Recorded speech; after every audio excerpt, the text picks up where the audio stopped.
começar o jogo no Parc des Princes, em Paris. De um lado, o Brasil. De outro, o combinado Paris Saint-Germain, Bordeaux.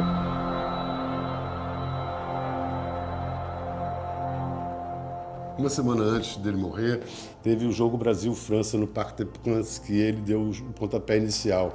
E que eu estava de repórter de campo. E foi a última vez que eu vi o Senna. E era programada uma foto que seria do Ayrton junto comigo, os dois possíveis tetras. O Brasil tetracampeão de futebol e o Ayrton Senna tetracampeão da Fórmula 1.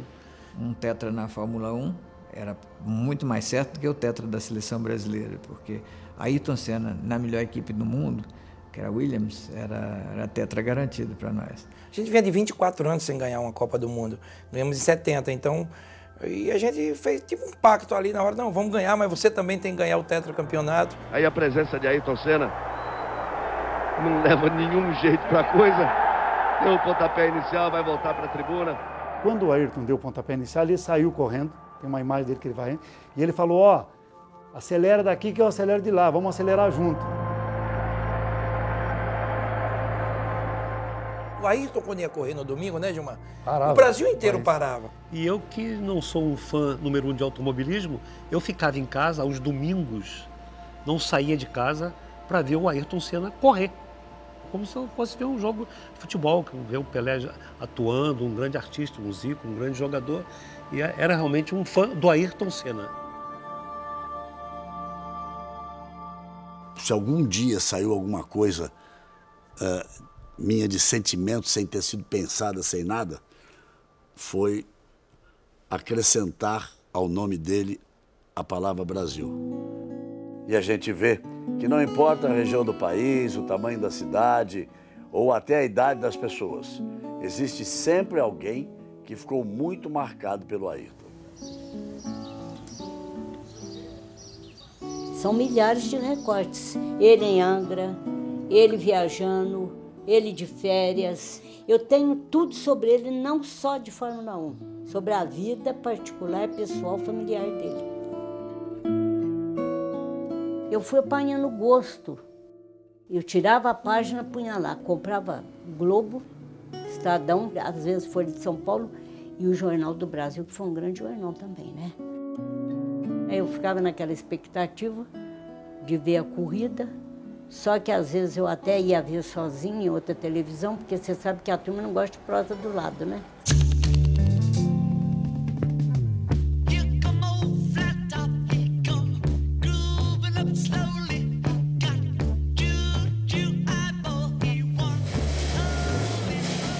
Aquele pôster, na verdade, eu só fui ter coragem de montar aquele quebra-cabeça muitos anos depois da morte dele, né?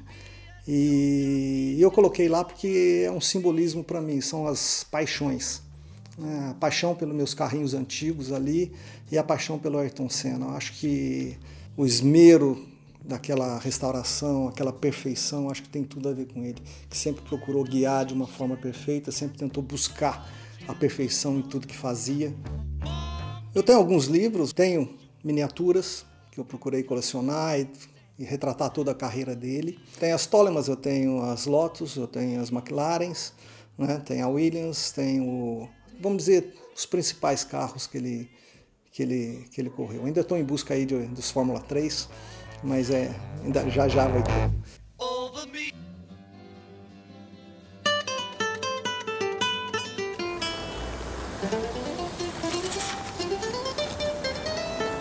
Ó, a gente tem um mural do Ayrton Senna, né? Tem o carro, a McLaren dele, um busto dele, né? Aqui, olha só, rapaz. Essa aqui que deu trabalho lá em Mônaco, aquela vez lá. Tem a foto dele levantando o troféu, lógico, né, cara? Tem as fotos do primeiro carro que ele guiou, que foi a Williams, no teste, eu tenho a foto. Tenho ele na Lotus. Olha a cara dele. Você acha que ele tá satisfeito ali?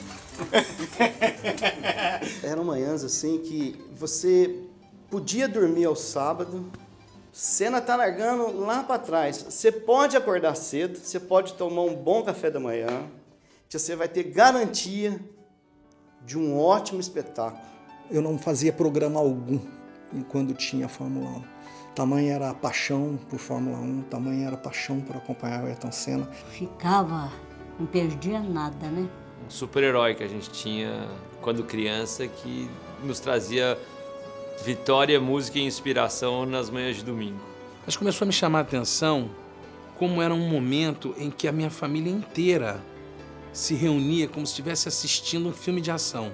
E o Ayrton teve essa capacidade de fazer nós, brasileiros, nos sentirmos orgulhosos de sermos brasileiros. Cada vez que ele enfrentava o primeiro mundo no que ele tinha de mais avançado e vencia. O Senna mudou um pouco as manhãs dos domingos da televisão brasileira. Não é que a audiência tenha duplicado, não. A audiência quase que triplicou. O que o Senna fez com o automobilismo é que ele transformou o automobilismo em futebol. Domingo era dia de clássico. Corria de kart por causa dele. Eu lembro que quando eu tinha a imagem de Ayrton Senna na minha vida, assim, eu falava para o meu pai que eu ia ser a primeira pilota de Fórmula 1 da história. Quando me tornei adolescente, comecei no kart. E estava vendo sempre os vídeos porque sabia que ele tinha começado no kart. Via como ele encarava a pilotagem, na verdade tentando imitá-lo.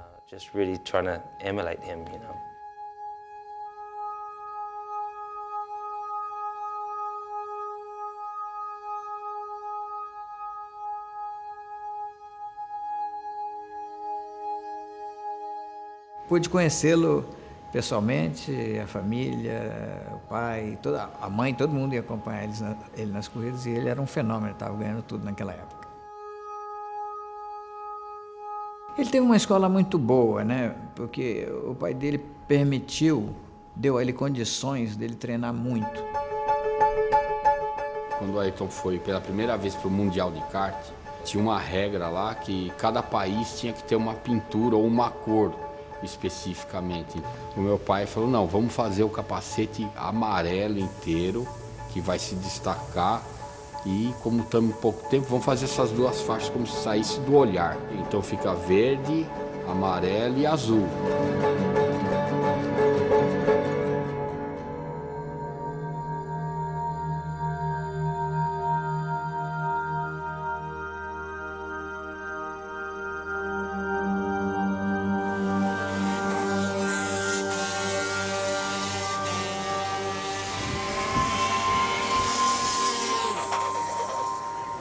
Fora do Brasil, o Fullerton foi o grande adversário do Ayrton e, na verdade, foi com quem talvez ele tenha travado as batalhas mais épicas que não são conhecidas, né? Fullerton foi o maior piloto de kart da década de 70 e 80, era um gênio, ele correu até os quase 40 anos. A referência de kart na época era o Fullerton. E o Ayrton tinha muita habilidade e era o título a ele conquistar, seria o título mundial de kart. Ele era realmente muito veloz, naturalmente veloz. Sua sensibilidade para os níveis de aderência era incrível. Foram sempre disputas muito limpas, duras, difíceis, mas sem colisões. Pela primeira vez, a FICA, a Federação Internacional de Kart, colocou decibelímetro nos cartões que o kart não poderia passar de 110 ou 115 decibéis. E por alguma razão, o kart do Ayrton passou dos 110 e ele foi punido em algumas posições que influenciaram no final da corrida para ele não poder chegar à semifinal, à final, com colocação que ele poderia ser campeão. O negócio dele era correr e ganhar. E foi com o Fullerton que ele viveu isso. Se ele continuasse no kart, ele ia se tornar um piloto mais refinado. Mudaria com o passar dos anos. Eu não segui o mesmo caminho porque meu irmão mais velho morreu numa corrida de motos e minha família sofreria muito se eu corresse de carro, moto ou qualquer categoria mais perigosa do automobilismo. Então eu tinha alguns anos de experiência para usar a meu favor e foi isso que eu fiz.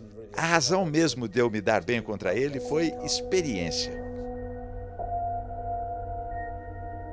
Quando Ayrton pensou em ir para a Inglaterra para poder disputar um campeonato, meus pais não eram a favor disso, mas acabaram concordando como uma experiência, né, para ele. Quando ele falou que queria correr de carro, eu falei, mas você não pode, você é muito estabanado, você não, sabe? Ali é uma coisa de precisão. Né?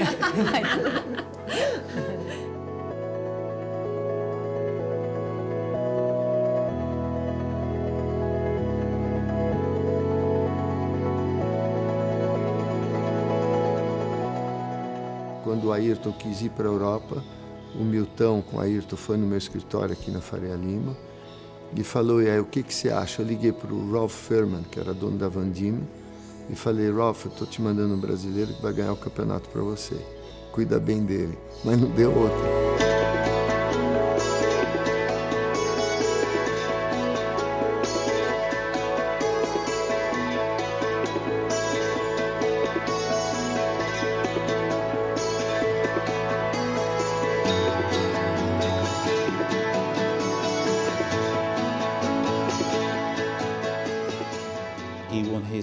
No dia da primeira vitória dele, num carro de corridas, vencendo o argentino Mancidia. Ele estava com a jovem esposa Lilian. A luz estava bonita, era março. O sol brilhando e batendo direto no rosto deles, abraçados e se beijando. Eu mostrei a foto e ele ficou muito feliz. Foi assim que eu comecei a trabalhar com ele.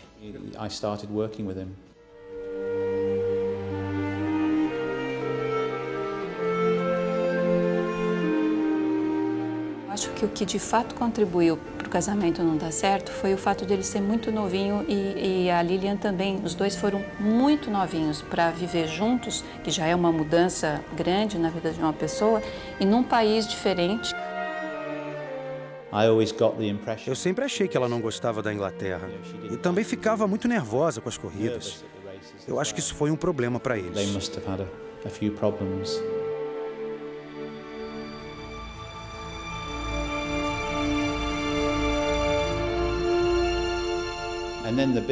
E aí a grande surpresa, em Brands Hatch, estou parando, estou abandonando o automobilismo. Eu estava fotografando e perguntei, como assim abandonando? Você está ganhando tudo quanto é corrida? Ele disse, mesmo que eu ganhe todas as corridas, ainda assim eu não conseguiria patrocínio para continuar. Não quero que meu pai continue pagando. A família não queria mais que ele corresse. E ele parou e foi trabalhar na metalúrgica do pai. E virou um menino absolutamente triste. Voltou para os negócios da família e ele exercia tudo isso, só que sem brilho, como se fosse uma lâmpada apagada. Meus pais, vendo isso, chegaram à conclusão que era melhor deixar ele viver essa vida, que não é o que eles gostariam, mas era algo que era muito importante para o Ayrton. Eu estava em casa quando recebi um telefonema em fevereiro de 82. Estou de volta.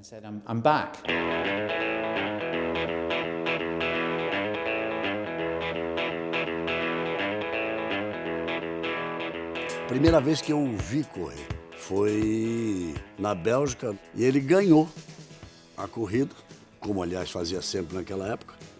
E aí se aproximou e disse assim, o senhor que é o senhor Galvão Bueno? Ele falou, eu sou o Ayrton Senna da Silva. O senhor ainda vai ouvir falar muito de mim e ainda vai transmitir muita corrida minha. Eu nunca vi alguém com a confiança dele. É um negócio assim extraordinário. A gente pensa dia e noite em automobilismo, então a gente treina 2, 3 vezes por semana, às vezes 4. O Ayrton, como na época acontecia com a grande maioria dos pilotos brasileiros, não foi descoberto pelos brasileiros, foi descoberto pelos ingleses. Então, uma manchete nos jornais ingleses que passou a chamar a atenção do brasileiro. Quer dizer, a manchete era assim, Silverstone, em vez de Silverstone. E nós fomos para lá transmitir ao vivo para a Globo uma corrida de Fórmula 3. Ou seja, já se tinha a certeza de que ali existia um grande campeão e que ia fazer a diferença. Ayrton venceu as 9 primeiras. E aí eu me dei conta de que o cara tinha uma percepção da aderência da curva antes de chegar, não no meio da curva.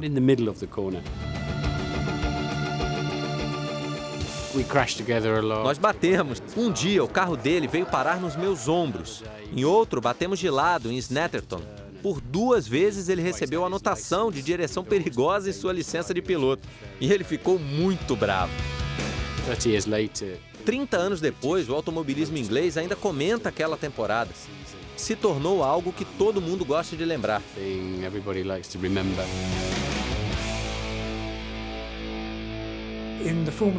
Na época da Fórmula 3, meus amigos da Fórmula 1 vinham ver e alguns diziam, ok, vamos esperar a Fórmula 1, ali vai ser muito mais difícil.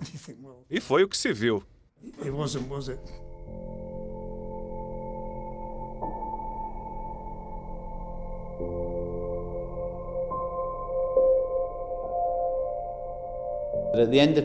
No final de 1983, o Frank Williams entrou em contato com ele e ofereceu um teste em Donington. Sem compromissos, só uma oportunidade dele testar um carro de Fórmula 1 pela primeira vez. Ali não teve como, né? Não ficar fã de uma pessoa que, com aquela idade que ele tinha, com aquela confiança toda, naquele momento dele ali. Ele não tinha certeza se ele ia conseguir a vaga na Williams, como acabou não conseguindo, porque não existia a vaga. Aí entramos junto no caminhão. Ele passou debaixo do carro, olhou para cá, olhou para lá. E ele vai e bate na lataria do caminhão e fala: é hoje. É hoje. Estava escrito, me lembro muito bem, no painel, né? Cuidado, piloto novo, né? Brincadeira bem inglesa. A primeira resposta foi normal, a segunda ele já... Eu acho que Deus está me dando um presente. Eu vim esperando há muito tempo. Isso é um sonho que há muito tempo eu tenho e que está sendo realidade hoje. O momento se prolonga, como se durasse horas. A emoção de Ayrton é sentida até pelos mecânicos.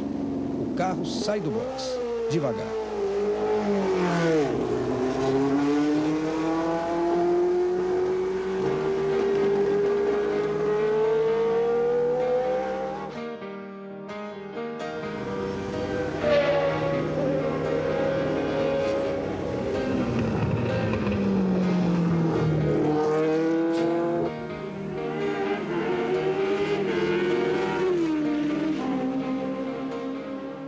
Eu fui em alguns trechos da pista e estava vendo um cara, esse cara, ele está mentindo, ele já andou de Fórmula 1 e não é a primeira vez. Assim que eu saí do boxe, eu achei uma potência enorme, mas com 2, 3 voltas eu já estava acostumando a pegar. Parece que não tem segredo nenhum. Não fechamos porque a gente devia ter contrato para 84, mas claramente Frank qualificou Ayrton como um piloto fora do comum. Seria um passo muito grande sair da Fórmula 3 e ir direto para uma grande equipe. Não seria nada fácil. Então Ayrton escolheu ir para Toleman, onde ele trabalharia com uma equipe menor. Foi uma entrada suave na Fórmula 1.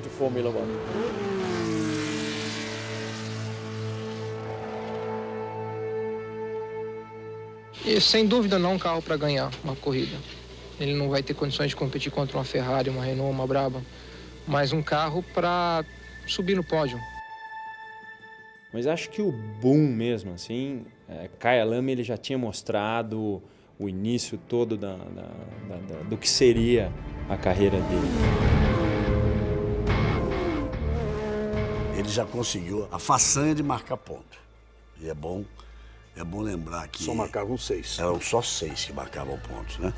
A bandeirada preta e branca para Niclauda. Terminada a corrida, vai no parque fechado, para o carro e ele não saía do carro. A gente ajudou ele a sair do carro, porque ele sozinho não sairia. O braço, assim, totalmente enrijecido. Mas eu não conseguia guiar o carro, rapaz, impossível.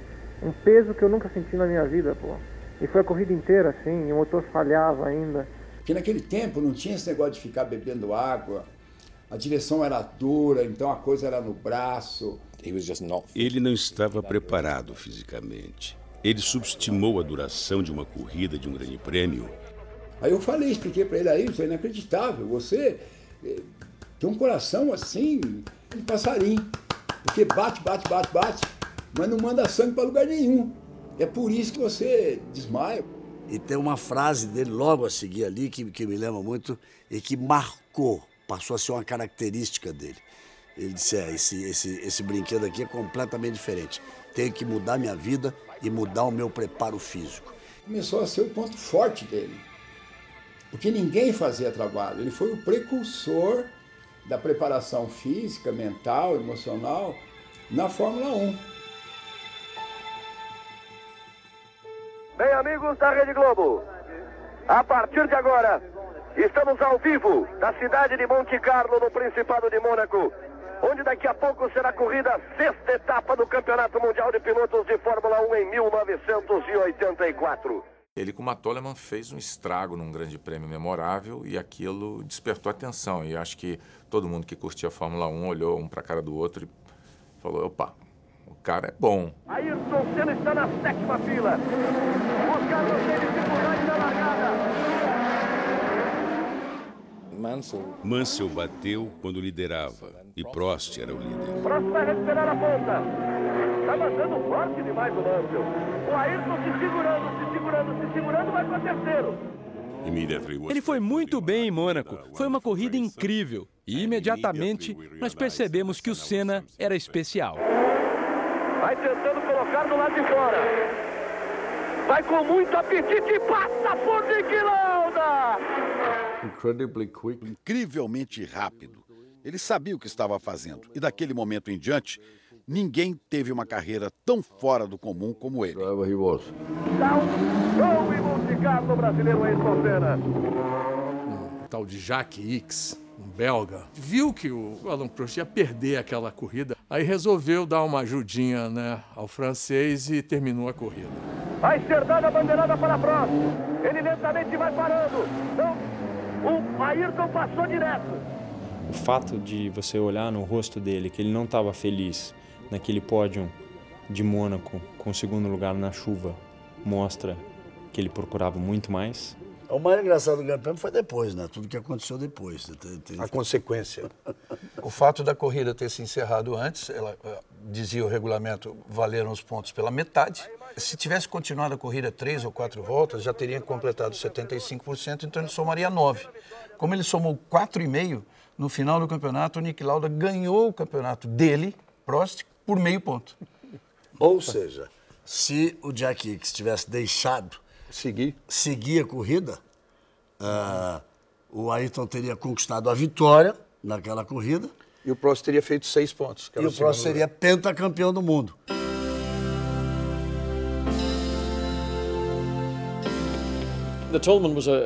A Toleman foi um período de aprendizado. Foram 3 pódios, o que era um grande resultado. Foi um bom carro para o Ayrton aprender a ser um piloto de Fórmula 1, porque ele realmente aprendeu e cometeu erros sem estar no centro das atenções. Saiu Ayrton Senna, bateu forte, aí você vai vendo. Vinha muito bem na prova Ayrton Senna. Eu era um fã do Prost, mas o Senna era diferente. E aí ele consegue a ultrapassagem na freada da paddock. Mostrou tudo que sabe aí Ayrton Senna. E aí teve o GP de Portugal, quando ele desafiou as McLaren.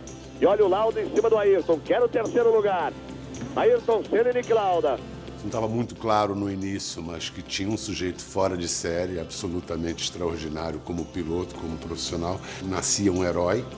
Essa imagem é bonita de se ver. O grande Lauda e, quem sabe, o futuro grande Ayrton Senna. Aí a gente pensou, isso é numa Toleman. Imagine o que ele vai fazer com a Lotus no ano que vem.